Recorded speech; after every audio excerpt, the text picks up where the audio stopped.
her arms on the shoulders, and she just let gravity squash all the spine down, and she was just reading the fascias in pure indirect, a la Sutherland.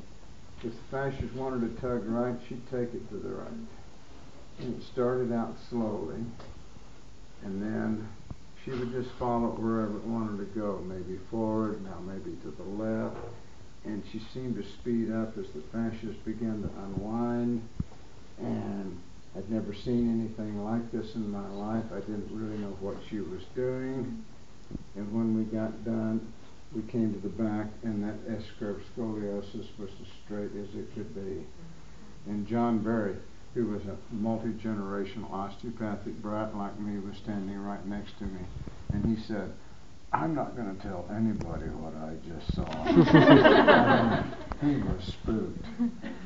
But that fascial unwinding, Sutherland did, and Viola has done, and there are many others that I've seen do it, all of Sutherland's first students. George Andrew used to do everything sitting down. So what I'm about to go into next will be, supposedly he taught his nephew Richard.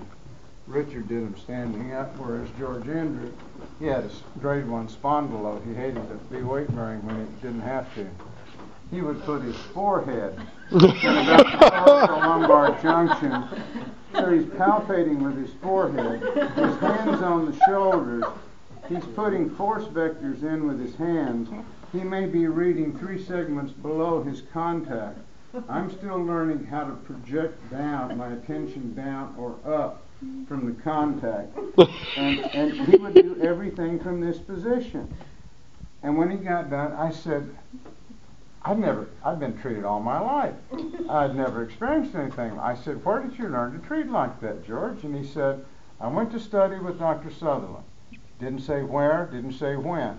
And he said, "When I came back, I changed everything." He was a taciturn man that didn't divulge. You had to pull details out of him if you were lucky enough to get them. But nobody else at that course got this.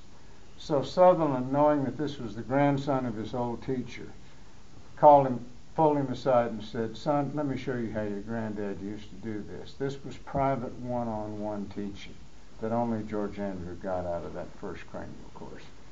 And it revolutionized his life. He was trained by his father to be a surgeon. He gave up surgery. One of the classmates ahead of me spent some time in his office, and he asked him, "Why do you do it sitting down, with the doctor sitting down?" And he said, that's the way Uncle Charlie did it. No other excuse. That's the way Charles Still had done it. And Karen shows this as an alternate approach.